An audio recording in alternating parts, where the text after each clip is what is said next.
In 1966, before an audience of Third World revolutionaries, Fidel Castro reiterated his most unwavering commitment.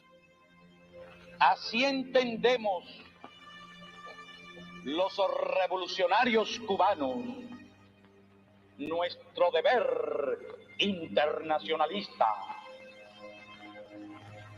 Así entiende nuestro pueblo sus deberes, porque entiende que el enemigo es uno, el mismo que nos ataca a nosotros en nuestras costas y en nuestras tierras, el mismo que ataca a los demás.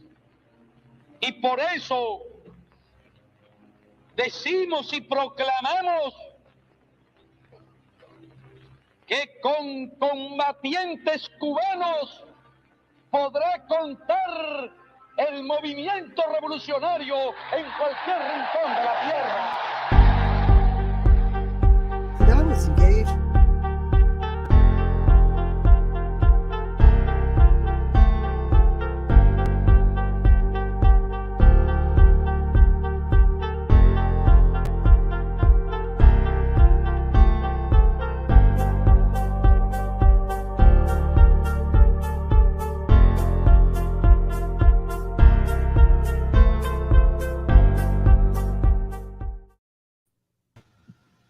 Hey, how's it going, everybody?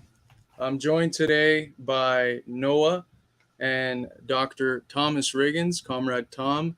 How are you guys doing? Fantastic, brother. How are you tonight? I'm doing good. How are you doing, Tom? I saw a thumbs up there. Thumbs up. Thumbs up. What's up, everybody? Today we're going to be reacting to the letters that have been submitted, some of them at least. Some of the ones that have been submitted to the Marks of Capital segment. It's a segment. Let me pull it up here online so you guys can see. It's one you can find if you go to our website and click on contact. Is the screen shared? It's sharing. There it goes. Okay. So if you go on contact and you go to the Marks of Capital, this segment aims at allowing the viewers and the readers of Midwestern Marks to send in their complaints of how capitalism hits home, whether it's in the workplace, in school, with rent, whatever the case may be. It's a good avenue for people to complain, basically about how capitalism is screwing their lives over. And I think that the goal of the discussions that we will be having about the letters is to show that the problems that individuals face and that they feel like they face as individuals are really at their core collective problems that we all have either experienced or know someone that experiences them. One of the main things that capitalism tries to do is individualize the way that people experience problems. And this is very difficult for individuals because they end up feeling like it's just them, like it's something wrong with them. And I think that with this series, part of what's beneficial about it is that we're able to see how general it is that these experiences are and how working people across the country experience things similar to the ones that you might experience in your life.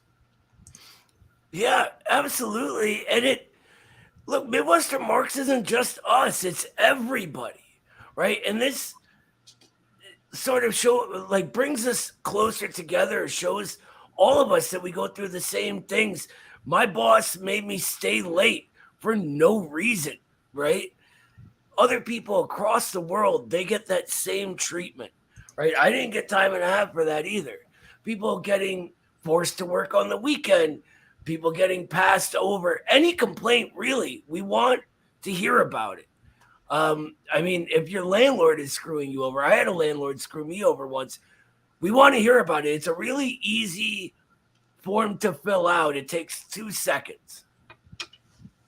Right. And we hope to get to these at least on a weekly basis. The plan was to do them as a sort of midstream in the middle of a stream where we do something else. We bring it up and we read a couple. But it's been more than a week since the last time we pulled some up. So we figured that instead of being just a segment, it might be the center of today's discussion. Yeah, we've gotten a whole bunch of these. Right.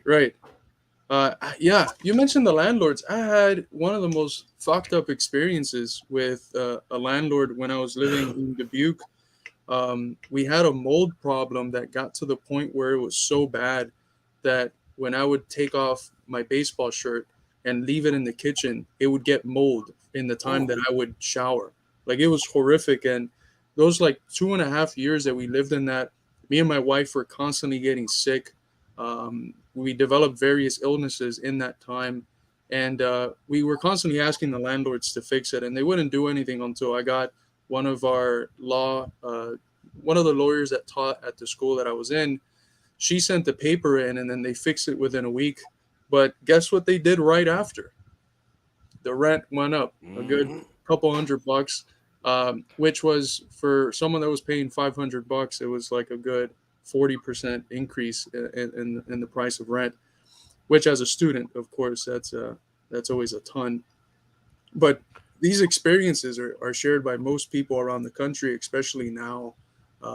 My mom works as a social worker, and she sees the effects that capitalism is having on some of the poorest of the poor, and just the stories that I've been able to hear have just been horrific. But I might have to get her to send in a Marks of Capital thing so that we can read it. But yeah, I've had some horrible experiences with landlords. It always seems as if they take advantage of the fact that regular people don't know the laws. They don't know their rights when it comes to simply living in a building, in an apartment or a house or whatever. And I find that the only thing that really forces them to the table is a lawyer.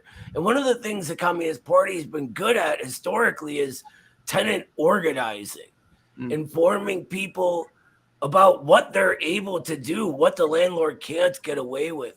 When my son was just born, we were looking for a place close to where I had to work at the time, and we found this cool little townhouse, sort of in a bad neighborhood, but not the worst. I mean, I grew up in worse. So we talked to them, and the guy just took advantage of us being young, convinced us that we should rent to own this townhouse, right?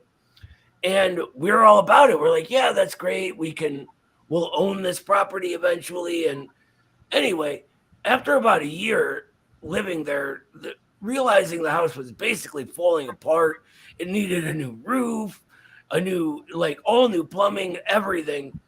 I tell him, I'm like, look, we're fine still living here, but you need to fix it, and we don't want to buy it anymore. The next morning, I had an eviction notice on my door. What he did was said that we hadn't paid rent, right? So what he was doing was taking a portion of our rent each month and putting it into escrow, right? And I didn't even know this was happening. He called this portion of rent that wasn't paid failure to pay. Went through a whole eviction process. I was broke. We just had a baby. Didn't get a lawyer till the very end. And as soon as we got that lawyer, the entire thing changed around. And then he was afraid of being sued for fraud and all this other stuff. Right. They bank on people just not doing anything. And once you move even a little bit, just the threat of getting the lawyer starts to move them. But yeah, I think with landlords, you have the clearest case of just parasites, as the comrade here, Eric the Bread, mentioned. And someone like Adam Smith called that out quite clearly in his work. We have the idea today that Adam Smith is just this defender of what's today labeled as laissez-faire capitalism, and that the absurdities that we find in the neoliberal era, they all try to trace their source to Adam Smith, but that wasn't really the case. Adam Smith was a moral philosopher, and his main interest in economics stemmed from how to really be able to develop a society that's as just as possible. And he's fiercely critical of both landlords and capitalists. He doesn't call them capitalists; he calls them like masters, and he uses different words for them in the Wealth of Nations. But he's critical of them and their hypocrisy, how they try to stop worker combinations, but how they are constantly combining amongst themselves and manipulating the market. And today, when you bring up like market manipulation, when people on the right do it, they're thinking about like the government stepping in favor of like working people or poor people. When Adam Smith was talking about market manipulation and just the manipulation of the invisible hand, he was referring more specifically to capitalists and the way that capitalists do the things that they do in order to ensure that the market is one that's favorable for them. Yeah, I think there's right-wing sort of propagandists, Dinesh D'Souza, PragerU, people like that literally will say that capitalism is the brainchild of Adam Smith. And they do this weird comparison where, you know, like capitalism, socialism are two choices. And Adam Smith chose capitalism. Karl Marx chose socialism, when that is the silliest description of it ever. The entire school of classical economy was trying to get over parasitism and land rents. And like you said, Adam Smith was very, very critical. What I think is really funny is in the same video, Dinesh D'Souza said that Adam Smith was this hero of capitalism, and also said that the law of value, the labor theory of value, was incorrect and horrible, which I think is pretty funny since it originates. Well, it doesn't originate with him, but Smith was one of the main sources of that. I think, Tom, would you say that the labor theory of value, or the idea that value is tied to labor, is it Locke, the first one that formulates it? Because that's the earliest that I've been able to trace it. Well, it's in Locke. There are lots of, we only know the highlights of the great philosophers that were living at that time. Locke stands out because people latched onto him, and he wrote the Constitution for South Carolina or something. He has American our founding fathers, and maybe their mothers too. They didn't say much about it. They may have been reading Locke in the background. We know him. We don't know some of the other people around, but it goes back to mercantilism was changing over into early forms of capitalism in those days. And the labor theory of value was used by Smith and Ricardo and Marx. And Marx didn't invent it. He solved the problem of it, as you know, by necessary labor, which they hadn't been using. And so he's the one that perfected it. Yes. I don't see how D'Souza, though, can. You should have had your copy there. You could read those sentences where Smith says that the business people, the capitalists, that they have to be regulated by the state because they will do things for their own interests that are against the common interests of the state and the masses of the people. He's not against their making their money and blah, blah, but he does realize that there's a tendency for them to be antisocial when it comes to making money and stepping on everyone. And he defends the working class getting good wages. He says it's a crime that the people who make the wealth don't have enough of it to live on. And so he's a little embryonic Marx there. Yeah, and he criticizes the stupefying effects of capitalism on the mass of people, how it really stifles the ability for people to be fully human and like learn how to read and raise their cultural life. And that's something that he inherits from his teacher, Adam Ferguson. But Marx goes into long rants about that in Capital, and the people he's quoting there are Smith and Ferguson. Can you interview Michael Hudson? Yeah, we would love to interview Michael Hudson. I haven't had a chance to read his Super Imperialism. I don't know. Have you guys had a chance to read it? I've read about half of it so far. It's an old book. it's good. He has some ideas, I would say, go outside of Marxism a bit. But he has a newer one I think is better, called "Killing the Host." Mm. I think that one's really good. It's about the global character of modern finance capital and how it's become supranational. It killed the host, as in the United States of America, England, the other imperialist countries. Well, how did it kill them? The United States of America seems to be live and flopping around doing its usual imperialist behavior. Flopping around. Yeah, I don't know. I know there's this paper that Eddie really likes that we republished, and I've read some of his recent stuff, and it's fairly good. I think he's done some work with the folks from the International Manifesto. That's ran by Alan Freeman and Radhika Desai, who we just recently interviewed. But that might be someone good to. Oh, we're interviewing Grover Furr on Thursday. So for those watching, if you want to tune in, it's 7 p.m. Eastern time. Let's see, what other comments do we have here? No, Eddie. Eddie was busy today. He's studying to become an astronaut, and they just sent him to the moon. Which is crazy because I swear to God, I saw the thing when they were choosing who was going to get to the moon. It said Noah on the little piece of paper, and Eddie just like zoomed in front of me. I was so mad. That was very not comrade-like. Yeah, no, it was horrible of him. He's a lot faster than me, though, so he's able to do that, you know? Right. No, he's busy today, so he wasn't able to join, but he'll be with us in the next stream. Thank you, Canalo Levas. I appreciate it. I've actually been surprised. I had a few Communist Party clubs from around the world hit me up saying that they're using it, and some DSA chapters here. So the same thing happened with Dr. Riggins' book. There's a few clubs here reading it, studying it, and a few DSA chapters as well. So that's always great. Hello, Misplaced Pod. T-Pain here. I think that was brought up when we were talking about the founding fathers. T-Pain is the famous author of Buy You a Drink. Or is that the other? I don't know. I don't think you guys understood that joke. T-Pain is he collaborated back in the day with The Lonely Island. They did the whole pamphlet, I'm on a Boat. You remember that one? Right. No, but T-Pain is great. I think he's one of those people that Thomas Paine, he's one of those people that had he somehow been immortal, he would have been a Marxist-Leninist by the turn of the 19th century.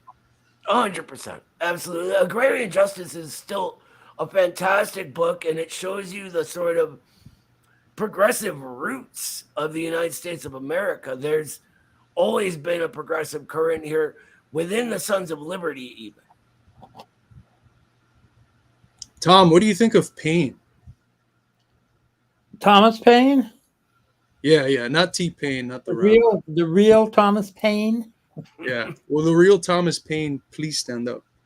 Yes, well, he was a very progressive bourgeois thinker, a radical bourgeois thinker. He thought that the system here in the United States, getting rid of monarchs, would spread around the world, and this was the answer to freedom and liberty and everything. He did not have a socialist, wasn't ready. Babouf hasn't come along yet. The conditions weren't right for it just yet. But he kept slavery. I read that he is convincing Jefferson and wanted to put against something about getting rid of slavery in the Declaration. But it was threatened. The South, naturally, being invested heavily in slave labor, they would have broken up the Continental Congress over it. They wouldn't have signed the Declaration, and that would have just helped the English. The English, in fact, offered to free the slaves. If the slaves would revolt, they would abolish slavery in the United States. And if they won the revolution, they would free the slaves. So they would have been a Lincoln. George III would have been a Lincoln for that reason. He also offered to help the American Indians, anything to defeat the colonials, that he would get them off their land. They had been taking their land in the West, Ohio, places like that. So there are some people think that maybe they should have taken the George III stand. Right. Well, there were protests before the revolution from the people that would eventually become the founding fathers. There were protests against slavery before that, and they were suppressed by the British Crown. They tried to outlaw it in Massachusetts, I think, because that was where, for some reason, Benjamin Franklin was based in Philadelphia, I think, but started this giant abolitionist magazine or paper in Boston. And I know those two were related. So there were a huge abolitionist movement before the revolution. And I think that's really important to note, especially when we talk about, a lot of them were saying, hey, if you fight for us, we will, free you or whatever. But it's important to remember that England was the largest slave trader in the world up until the Second Revolution, the Civil War, right? And so... Oh, no, not till the Civil War. England outlawed slavery way before that.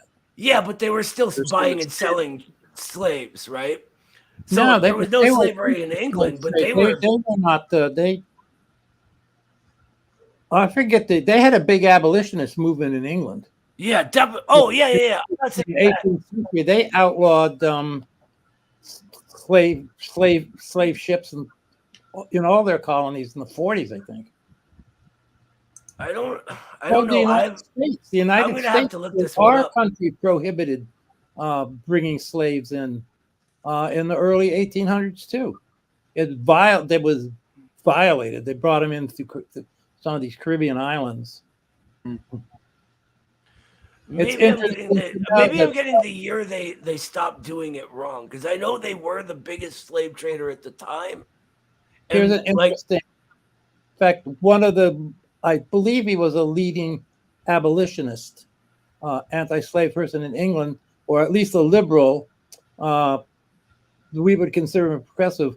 Was a gentleman, London guy called John Wilkes, who another person was named after, who was not that progressive when it came to slavery. Not so much. We have here a cool comment. Eddie's going to wrestle the aliens that Posada was talking about, and thus definitively defeating Trotskyism. That's actually what he's doing on the moon right now. Yeah. That's his secret mission. Not cool, OPSEC, Jaime. Thanks a lot for telling the world. Have you guys ever engaged with Posada? Chinese won't like it because the Chinese won't like it because they have their astronauts planning to go to the moon. To kill the Posada's aliens.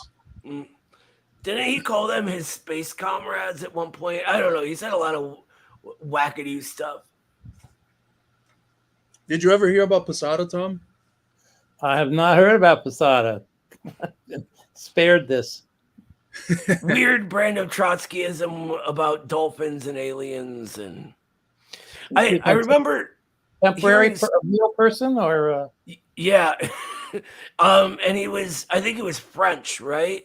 And he moved to Latin America, which had sort of whatever country he was in at the time. And I know he tried to go over to Cuba.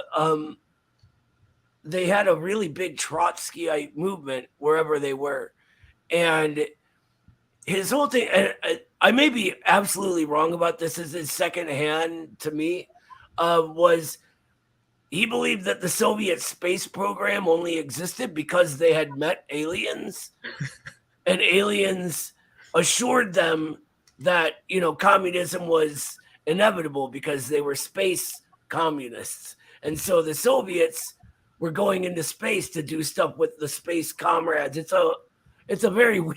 Isn't that the United Federations of Planets was not socialist oriented. So that's just not true. I'm trying to remember the guy that wrote the composition, The Planets. Do you remember the name, Tom? Hoist.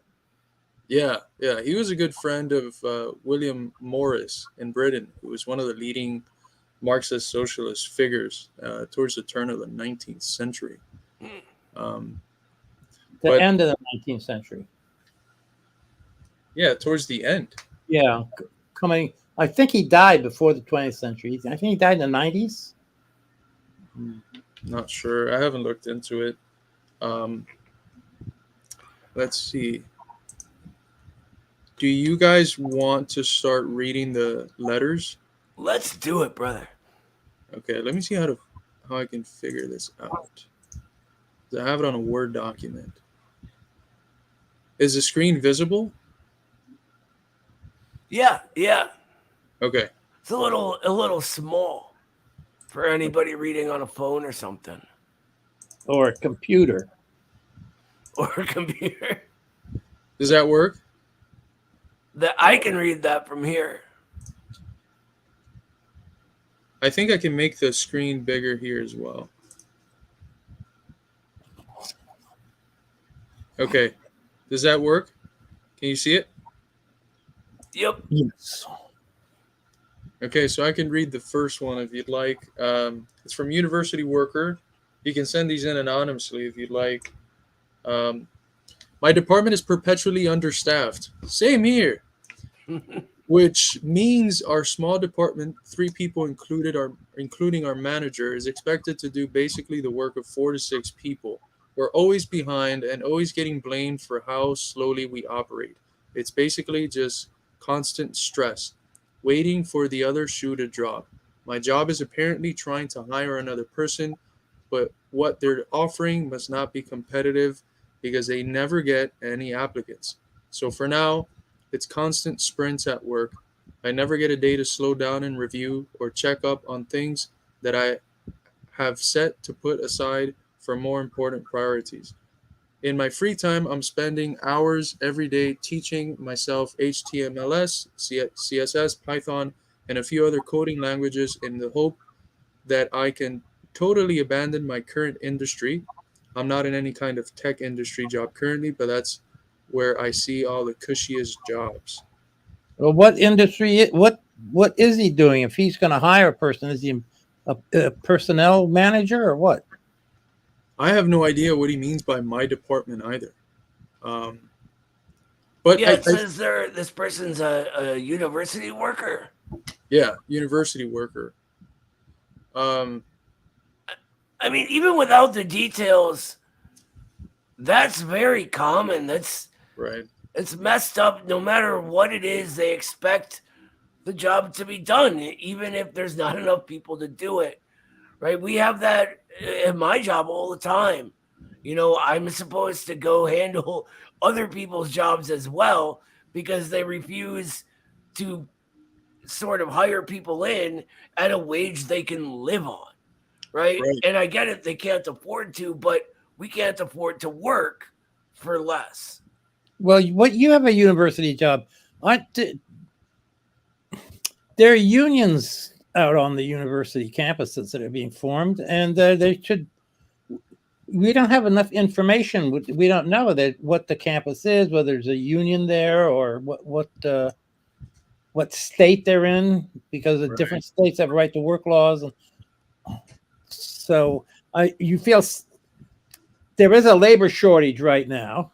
The labor market is in favor of workers because the plague has eliminated some people, and the capitalists are yelling that they don't have enough workers to do their deliveries, and wages are going up. They're competitive now. They're in favor of the working class. So I would suggest he start looking around for some type of union job.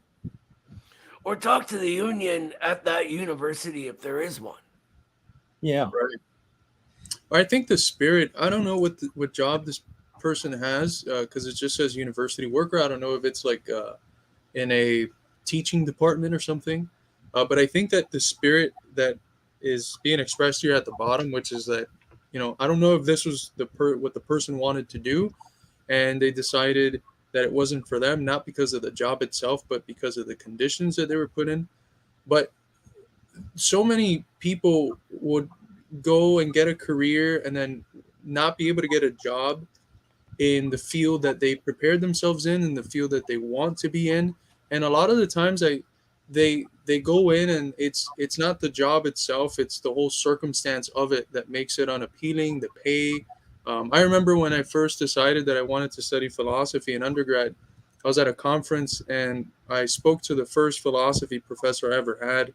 And I told him that I wanted to pursue a graduate, a career in philosophy. And he's like, get ready to eat ramen noodles for the next 2 decades. He was an adjunct. He had like 7 classes that he was teaching at once. And it was fucking brutal. But that's such a common thing. There's always that temptation when your standard of living is pretty poor. And there's always a temptation of just going to do something else that you might not like, but just because it makes more money. Let's see if we can continue to the second one. Noah, do you want to read the second one, and then Tom can read the third one? Sure. All right, from Dr. Bipolar 27. I've come from the criminal class. I'm now working class. I'm a communist. It's not easy for me because I suffer from mental illness. My boss is very abusive. So is the rest of the company. It's breaking me down just trying to survive. We are shorthanded. I'm doing the work of 2 people. The production is being increased as well. My boss uses my criminal record and my mental illness against me on a regular basis as a means to control. This is a class struggle. I'm trying to organize with coworkers as they too are being overworked and verbally abused as well. My body is in pain every single day, but I persevere. I must push on for the working class and poor. I find strength in knowing that I'm not alone in the proletarian struggle.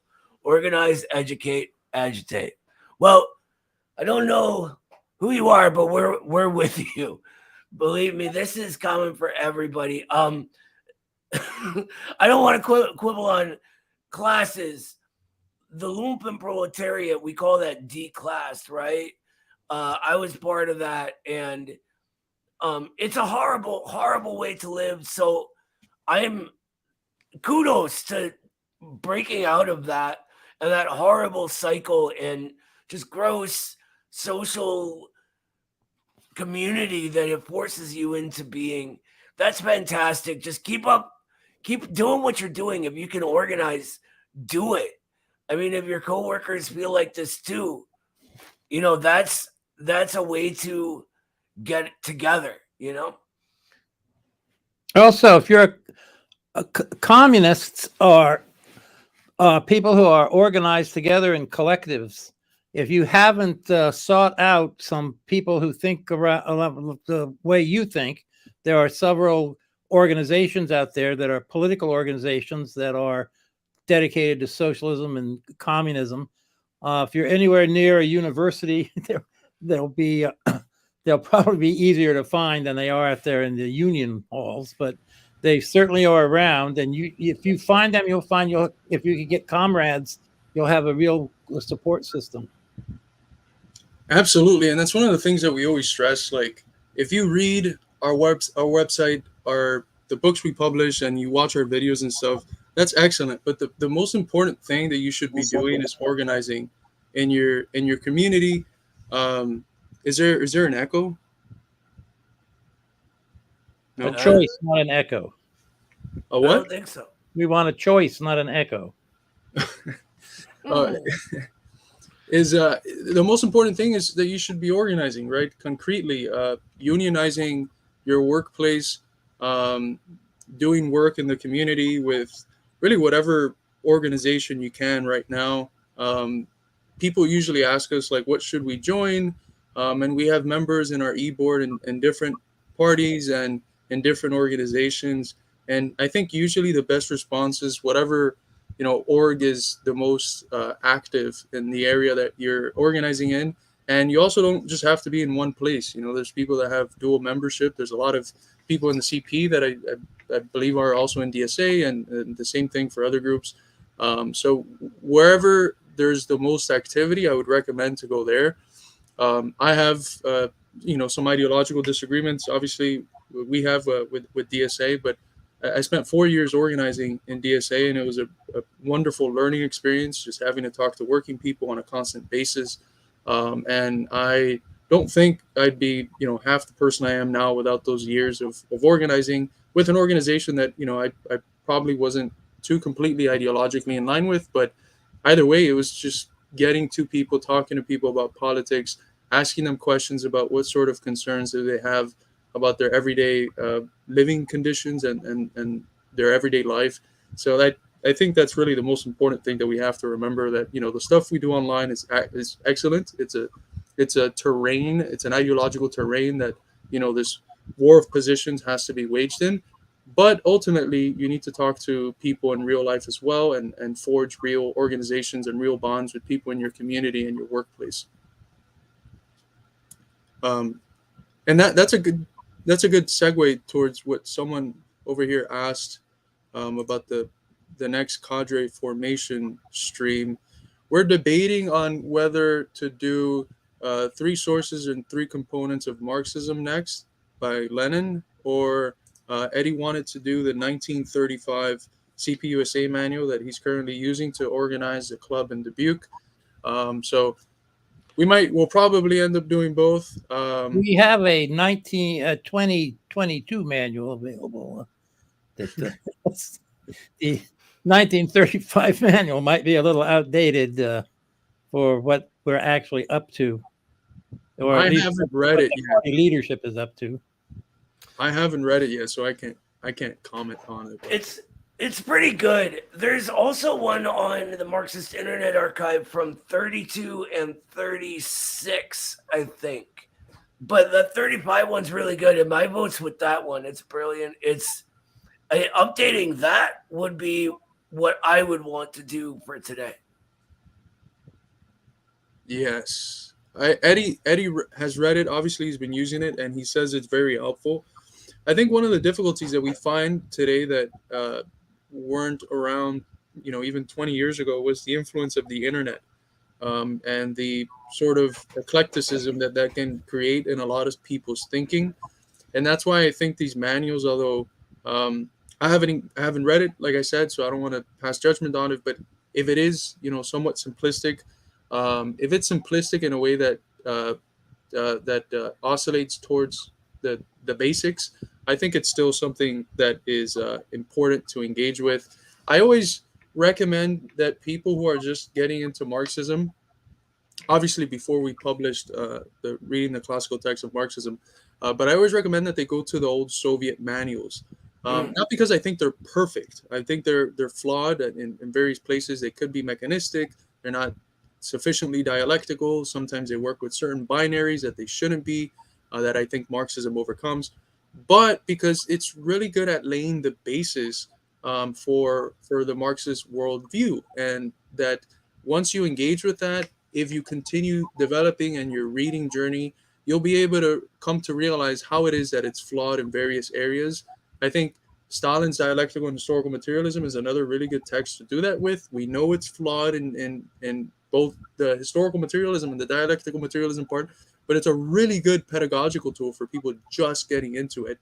And I think one of the things that Western Marxists forget is that the process of learning is dialectical, right? People are not going to have a perfect understanding of Marxism right from the get-go. There's going to be a lot of layers of bourgeois ideology that you're going to have to strip and strip and strip. And I think that works like that, the Stalin essay, the Stalin chapter, the manuals, or maybe the CPUSA 35 manuals. Again, I haven't read it. They function as a good base for people to then build off of and correct in a reciprocal manner. But I have family that was educated in Cuba that had nothing to do with philosophy, but they had to engage with Konstantinov fundamentals of Leninism just as a basic course in Cuba. To graduate, you have to have 2 semesters of historical materialism and 2 semesters of dialectical materialism, and they're working through those textbooks. And the family member that had to go through that, I can talk to them today about Hegel, about Marx dialectics, about basically everything.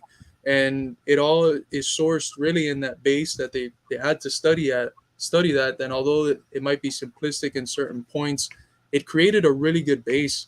I mean, Tom, you've had to teach obviously for many years. I've had the opportunity to teach for 3 years now. It's difficult to even have someone remember what you taught at the beginning of the semester at the end. So if we have people who are remembering these manuals after fucking 40 years and being able to engage in discussions about Hegel, I think that there's a place for them. But I don't know. Real quick, I don't think the 35 program is simplistic. It's the intellectual terrain in which that program and the 30s in general just doesn't exist anymore. These are people who are like my generation in the 60s was inspired by not just liking Fidel and Cuba. We were inspired to want to go out and do something to help Cuba, and we wanted to do what we could to help the Vietnamese people against our own imperialist country, which put us in a embarrassing situation with some of our fellow citizens and parents and stuff. But they had that for the Soviet Union. They also had the CIO hadn't been formed yet, and they hadn't got the big union battles hadn't been formed, and the fascism. So that is a full. It's just not the world anymore that we live in. So what we have is Trumpism to worry about. Well, the 35 manual, just to be clear, it's sort of an organizer's instruction rather than teaching Marxism, Leninism as an outlook or the science of it, the theory. Right. And I think stuff like that is very important today, especially just when it comes to the basics of like the character a communist should have, how they should approach talking to other people, engaging with fellow comrades. Unfortunately, there's a lot of flaws in that department that, it takes up a lot of the, the conversations that like I and Noah have on the phone. It's like, people engaging with other folks in the same organization in ways online that really shouldn't be the case, and treating regular working people as unfortunately, in the words of the great ideologue Hillary,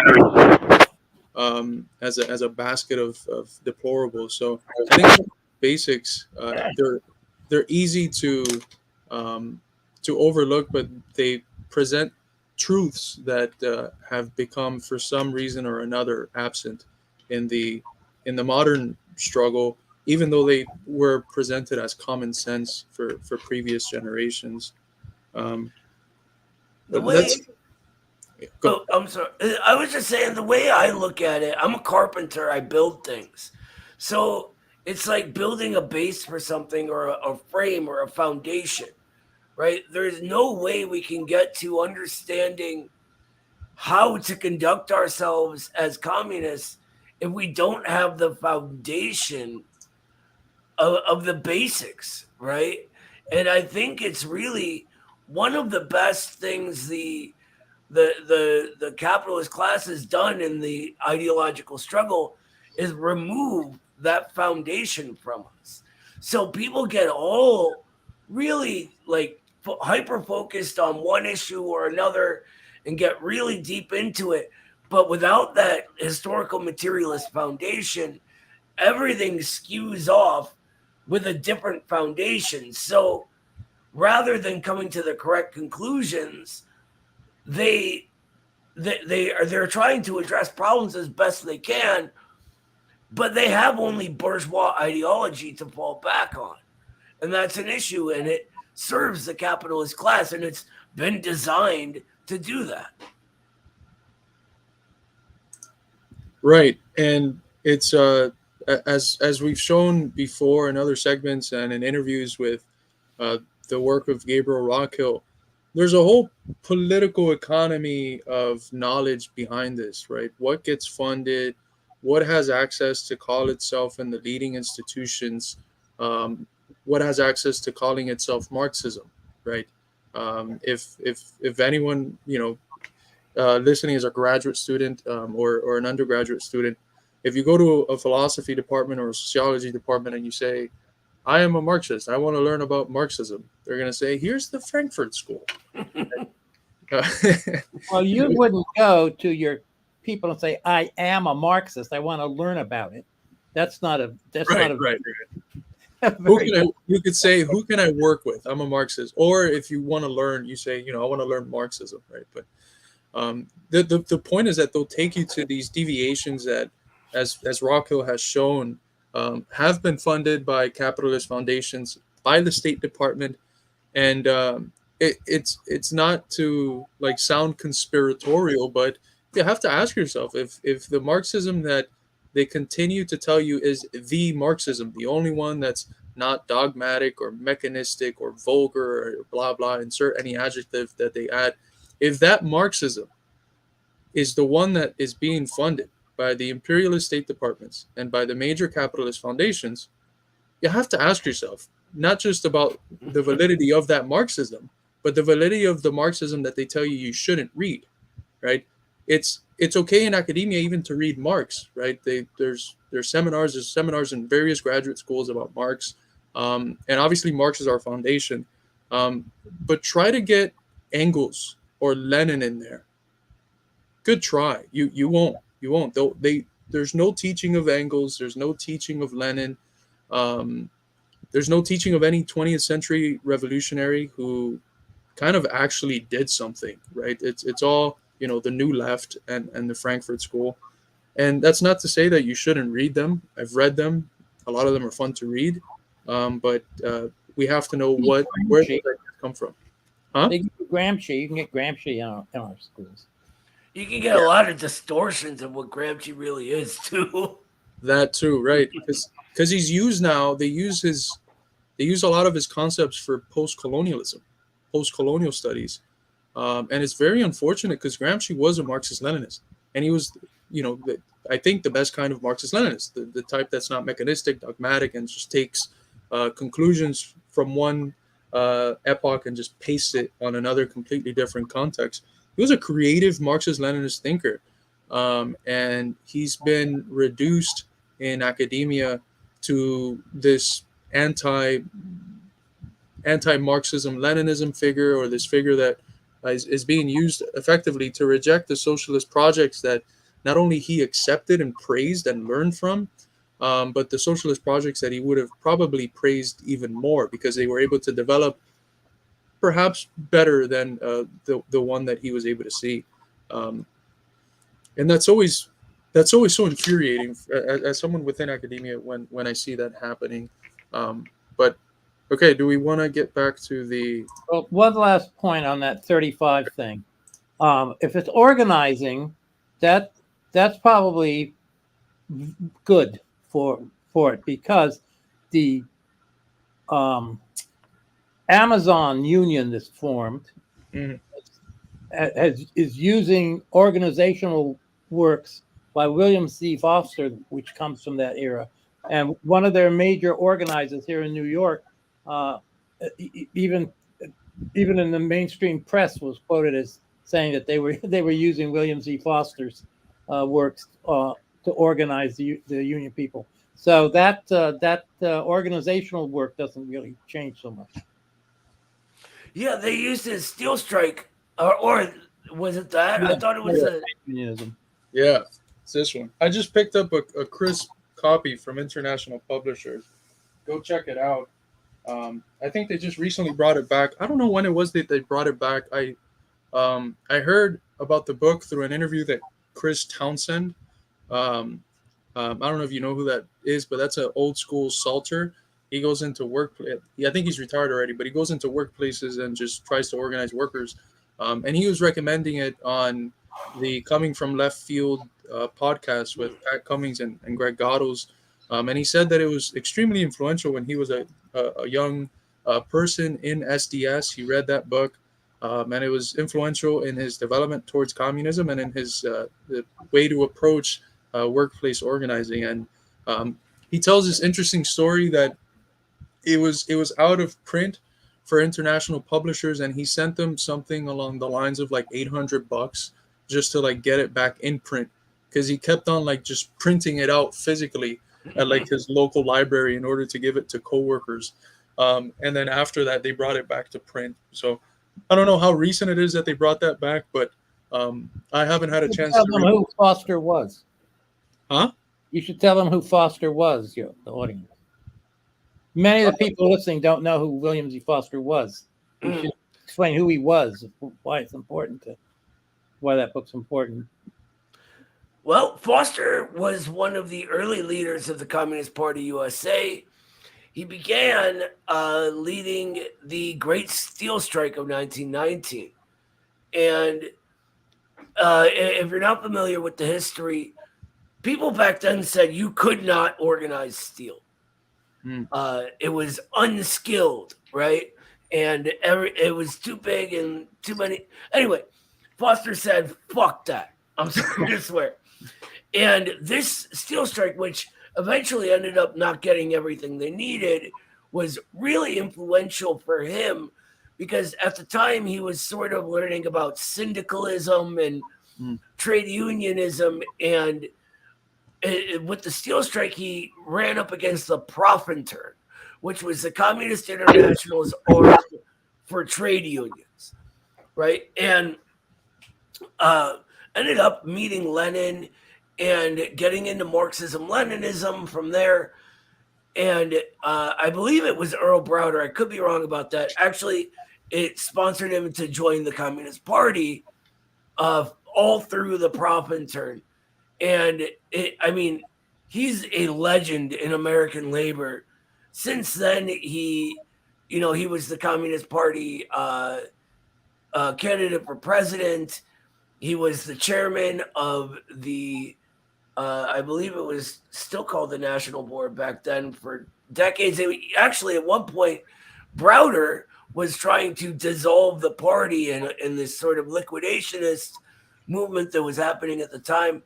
And Foster had been sick, and he came back in order to go through the proper channels and save the party from being dissolved. Another story that my dad told me he'd heard about him. He went to the Soviet Union. He had heart problems, right? He'd had heart attacks. He went to the Soviet Union for medical care towards the end of his life. And Nikita Khrushchev came to talk to him, right? And he ended up getting in an argument with him on his deathbed, right, about the Sino-Soviet split. And they just still thinking about the workers' struggle as he's dying. That's the kind of man he was.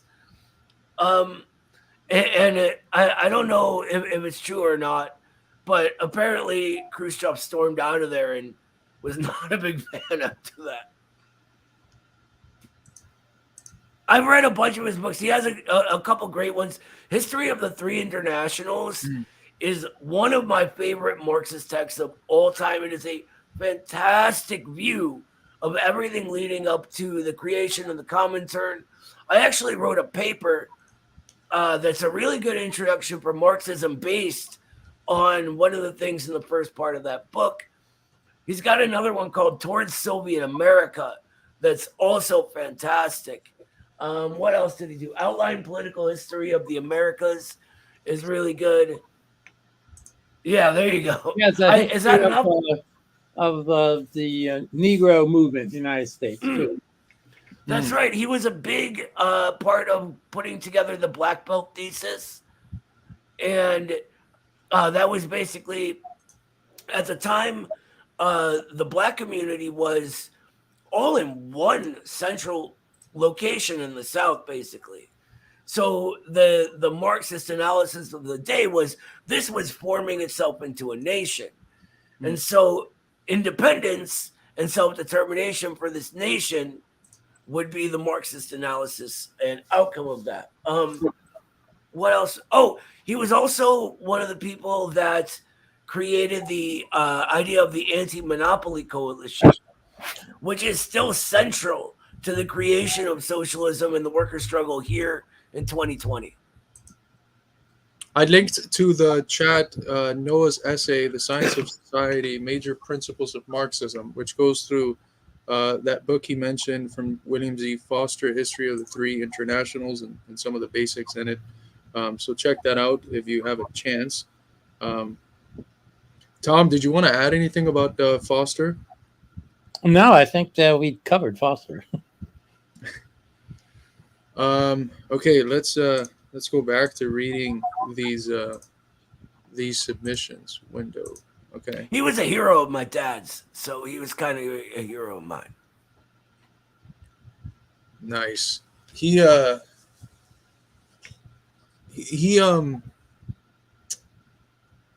forget what it was that I was going to say, but I read the Towards Soviet America. I think that's the only one that I've read besides some scattered essays.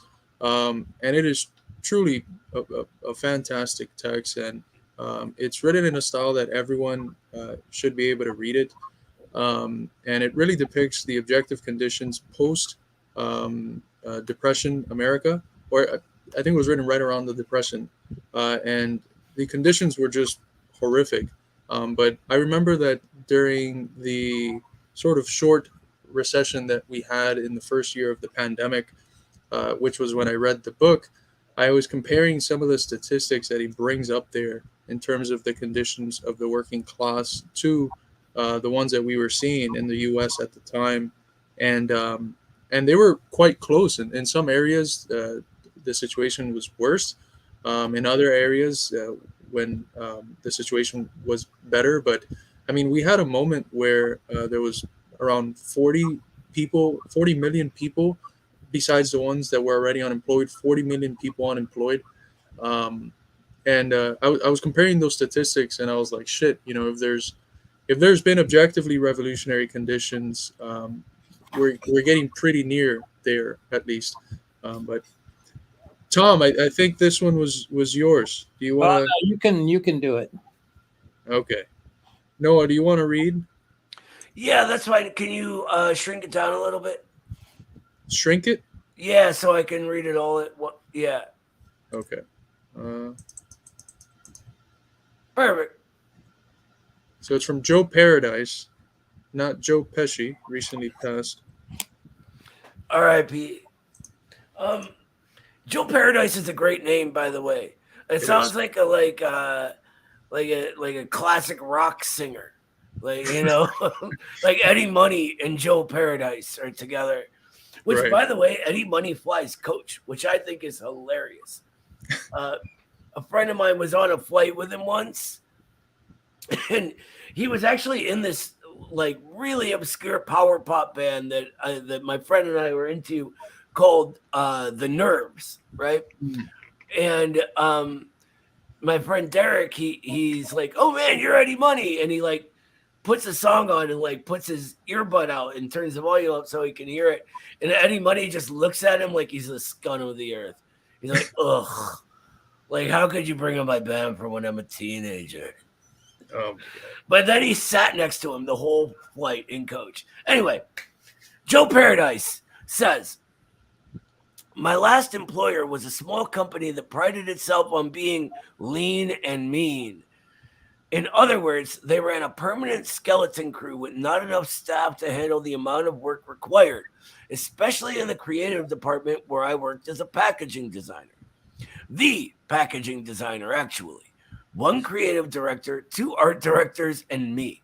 I was doing packaging design, product development, photography, which I had 0 training in, by the way, with 3 people above me telling me what a shitty job I was doing, mostly because I had way too much on my plate, and trying to get it all turned in on time led to lots of stupid little errors slipping through the cracks. I looked and looked for another job, but the economy was bad and hiring was slow. So I threw myself into the work, staying late, working weekends until I could finally leave.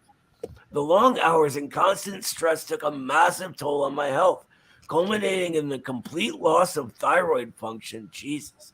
Apparently, I always had an autoimmune disorder, but the stress compounded the effects. And now I rely on artificial thyroid hormone to maintain anything resembling a functioning metabolic system. Holy shit. Relief came when, after a major supply chain screw up that I had nothing to do with, my position was eliminated from the company. I collected unemployment as long as I could, worked retail when that ran out, and for all the stress and reduction in salary brought, the ability to put my kids on the school bus, cook meals for them when they got home, just participate in their lives in general made it livable. Unemployment and financial precarity was less harmful to me than that job. Wow. That's wow. Right. I feel for you, brother.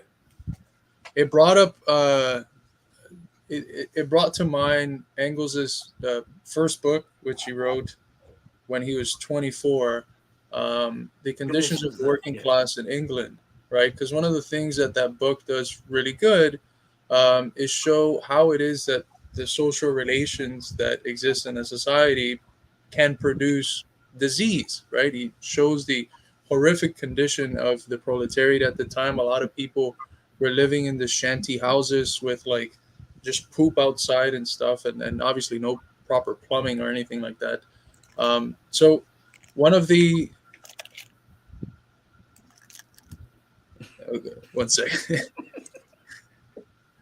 Let me switch myself here. We're very technologically unadvanced. But one of the things that brings about is an understanding that the way that science works is always tied to politics. There's no such things as nonpartisan science. If you consider the existing order normal, you're not going to be able to see the social roots of a lot of the illnesses that people have just walking around. And there's been quite a few studies done that a lot of some of the more basic diseases that people have, if you change their environment, if you put them in an environment with fresher air, with where they're able to afford better food, cleaner food, where they're not having to engage in the sort of work that just destroys their body or destroys their mind, or the sort of mechanistic work that really messes them up spiritually. You change that context, and what you have is basically a different person that doesn't have the illness. So one of the things that we seem to forget is that politics and that social relations are really involved in everything, that there's no such thing as a neutral science. And one of the I think more famous quotes from the Marxist scientists, I think they were both from Harvard, Richard Levins and Richard Lewontin. They say that if you tell a scientist that what they consider to be scientific objectivity is always mediated by social factors and by ideology, they would be abhorred. But that the reality is precisely that, that the structures of patterns of how they look, how they investigate things, what sort of things are just assumed to not be factors, what sort of things are assumed to be factors, how they even consider what a factor is, right? There's a big problem of reductionism, trying to find one factor solutions to the problem, and it's usually biochemical reductionism, right? And these Marxist scientists, Levins and Lewontin, they call this Cartesian reductionism, but it's a big problem. And as some of you know that I've mentioned a few times before, I just recently did a paper on the serotonin hypothesis, which is very popular, which says that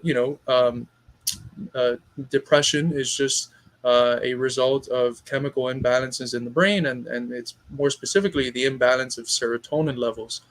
And a massive meta study found that there's really no proof at all for that, but because it brought about the ability to have an easy and profitable solution in the form of Prozac and in the form of happy pills that would dose you up.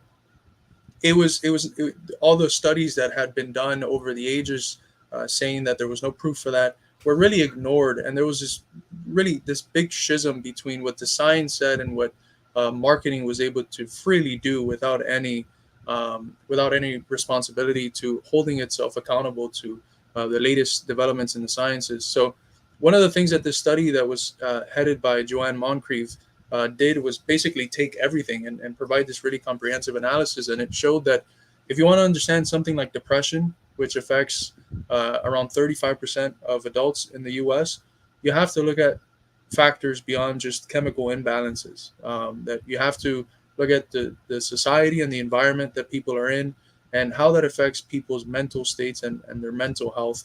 It's not just, chemicals in the brain. What leads to chemicals in the brain to act a certain way? It's the environment outside. So when you think about things through the lens of dialectical materialism, that's what is offered to you, an ability to get closer to the truth, because you're not trying to reduce things to one factor or another. You're not trying to look at things in this essentialist and static form. You're looking at things and how they're interconnected, the one to the other, and both to everything else, and how things are in a constant process of development, in a constant state of becoming.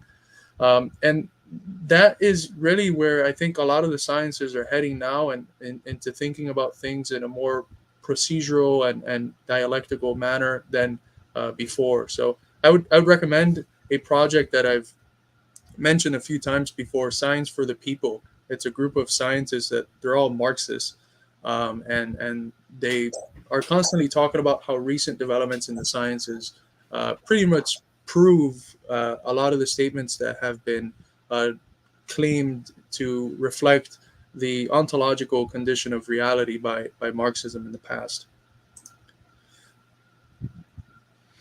Yeah, I got nothing to add there. That was great. Okay, let's maybe we could do one more, and then we can leave some for next time. What do you guys think? Sounds good. It is getting late. Okay.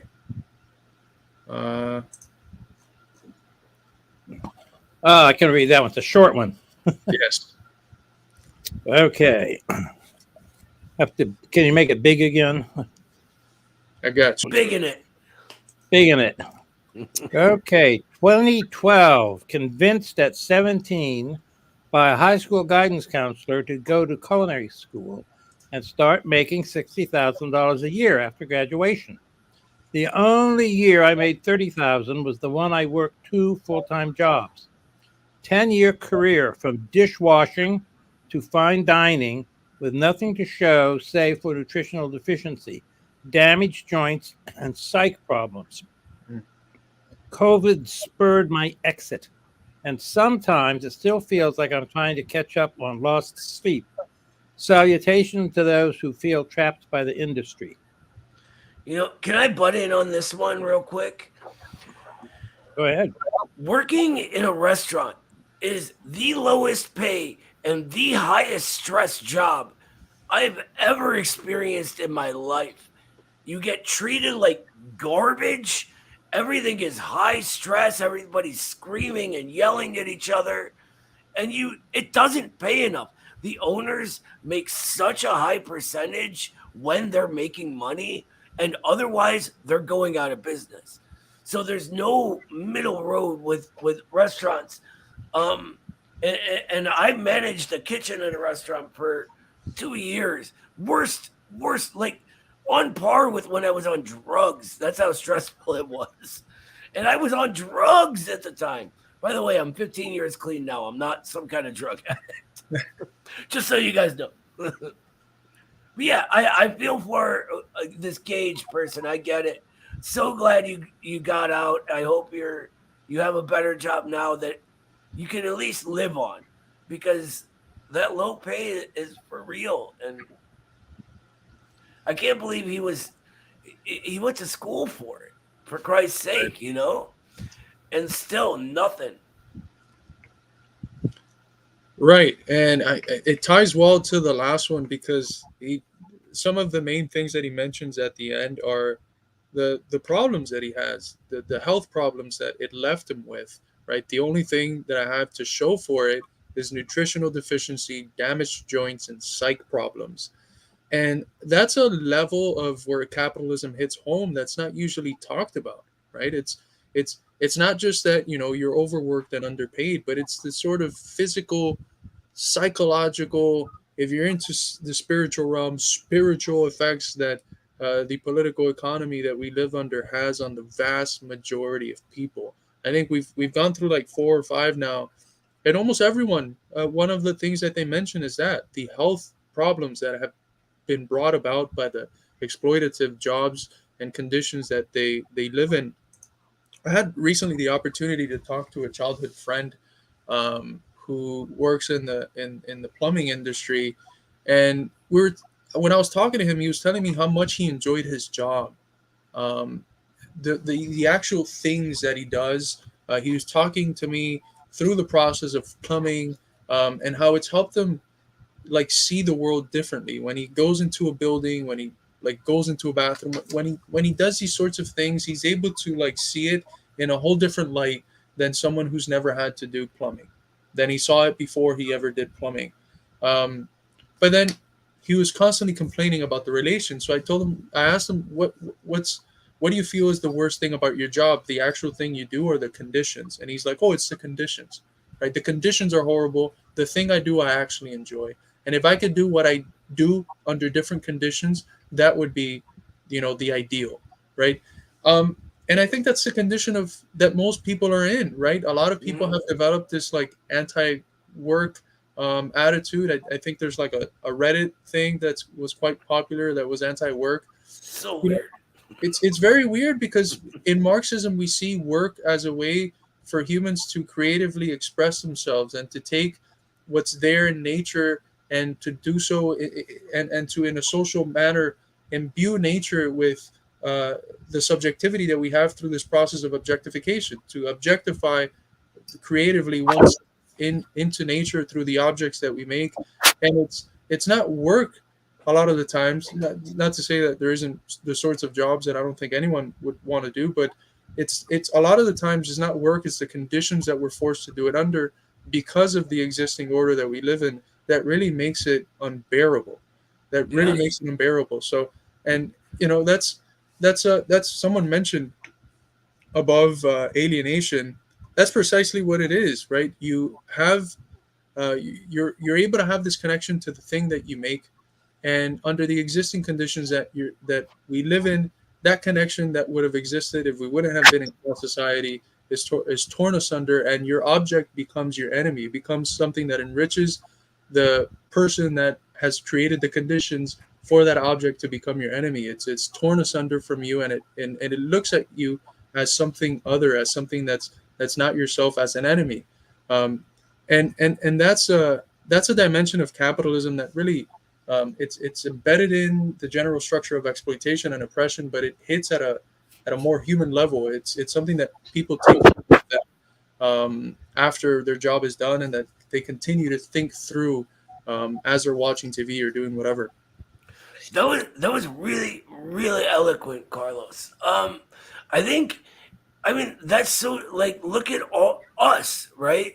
You with philosophy, I build things. I love doing that. The problem is I wake up every morning and I spend my day making somebody else rich, right? And I say that to people all the time. Actually, I recently like got a guy with a big Trump sign in his lawn to rethink communism because that's how I said hi to him. He was like, "Hey, how you doing?" I said, "Tired. How about you?" He said, "I feel you." And I'm like, "Well, that's what happens when you spend your days making somebody else rich." And it's true. And that's what it really boils down to, is that we perform the labor, but we're cut off from the fruits of that labor. It falls automatically into the lap of the bourgeoisie, to quote Marx. Absolutely. I'm trying to pull up the tweet that you made that one. Oh, yeah. Um, He was a really nice guy. And what's really sad about like the internet and what I call internet poisoning in my head is people are just like, they found that preposterous and they couldn't believe I would talk to somebody that, I didn't verify was pure enough first. Right, and it just shows the lack of engagement that a lot of the people online have with regular working folks, regardless of their political affiliation. If it would have been someone with a Joe Biden sign that you would have talked to, uh, if they were from the same class position, their reaction would have most likely been the same.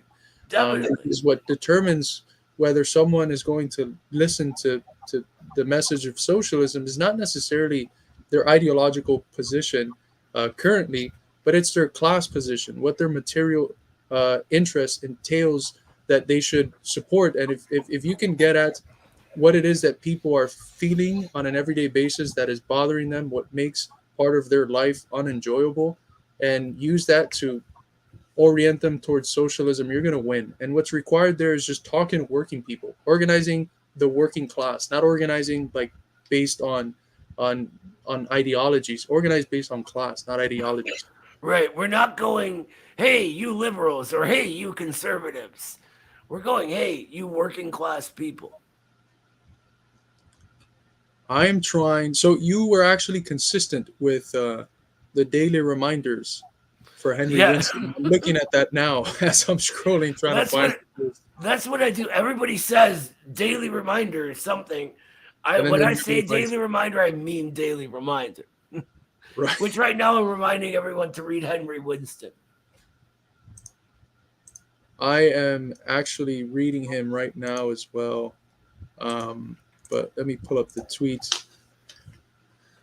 Is it visible? Yes. Yep. There you go. So you say just spent about a half hour talking to a guy with a Trump sign in his yard before he left. His last statement was, look, if the communists are really what you say and they want the American working class in charge, then maybe the media was lying about them too, I don't know. I never researched that kind of thing, but I'm going to watch your show. You're a good guy. Now you better get back to work and I better get back to my wife, her breakfast.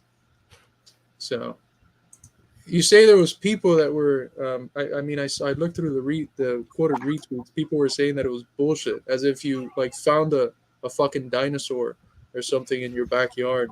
Right. Like, I don't, why would anyone make something? I don't know. Maybe if you have the sort of mind that goes to like, I should make a thing up to try to convince people of, I don't know. It was very silly. So Joe Paradise is in here. He says, thank you for the compliments about my name. Most people assume I am in porn. Nice. Is that the new career you went to? That's okay.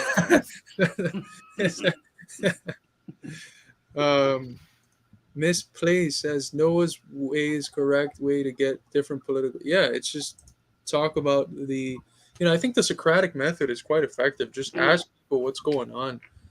Keep asking them, and I not that we're going to end up developing fully Marxism-Leninism just through questions, but it's a lot easier when you begin an encounter by asking them, hey, what is the main concern you have in your life right now? And you'll see that regardless of ideological commitments, working people's concerns are generally the same. They concern their material conditions, and there's nothing easier than to tie that to the existing order that created those. Yeah, things are costing more, and I'm still getting paid the same. Right.